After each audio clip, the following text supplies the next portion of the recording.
नमस्कार, मी आबाजी सावंत मराठी निर्भीड बातम्यामध्ये आपलं स्वागत करतो.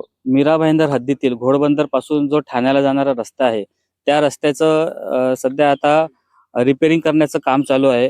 गेल्या अनेक महिन्यापासून या या रस्त्यावरती खड्डे मोठ्या प्रमाणात पडले होते आणि गेल्या अनेक महिन्यापासून सोशल मीडियावरती या रस्त्यावरती अनेक अपघात झालेल्याचे दृश्य सुद्धा व्हायरल झाले होते आणि याच ठिकाणी एका बाईकवाल्याचा देखील अपघात झाला होता खड्ड्यामुळे. तर आज महानगरपालिकेने आज तारखेला आज हे रस्त्याचं रिपेअरिंग करण्याचं काम चालू आहे. आपण पाहू शकता या लोकांनी हे जे रस्त्यावरतीच डांबर टाकलं आहे. अंदाजे हा जो डांबर टाकल्याचा थर आहे हे अर्धा इंचाचा देखील थर नसणार.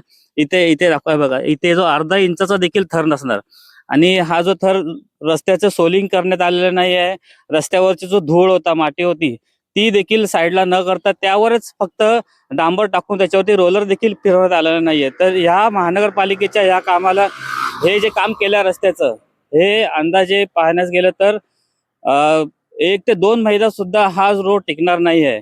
तरी पण ठेकेदाराचे बिल पास होतात, परंतु ठेकेदारावरती किंवा संबंधित अधिकाऱ्यावरती कारवाई करण्यासाठी इकडचे कोण मंत्री किंवा आमदार कोणतेही आक्षेप घेत नाहीत.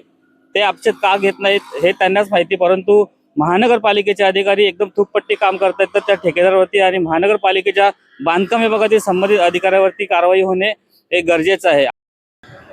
जसं की आपण पाहिलं याआधी, आपण तर रस्त्याचा जो उतार होता त्या साईडला आपण होतो, तिकडची बातमी केली होती.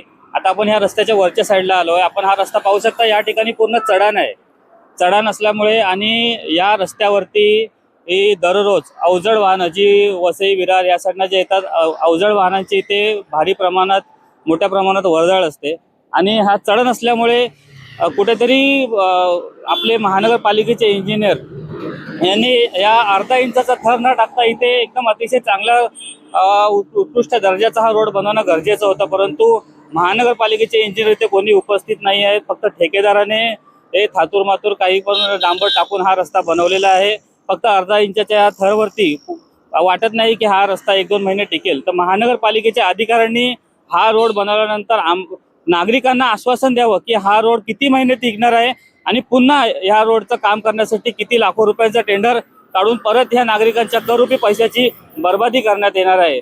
तर आपल्या इकडचे स्थानिक आमदार आहेत, मंत्री आहेत, यांना देखील विनंती आहे की आपण ह्या महानगरपालिकेच्या अधिकाऱ्यांवरती देखील आपली वचक असणे गरजेचं आहे. कारण की हा शासनाचा पैसा आहे आणि हा नागरिकांचा करोडो पैसा आहे, जो महानगरपालिका या ठिकाणी कामात वापरत आहे.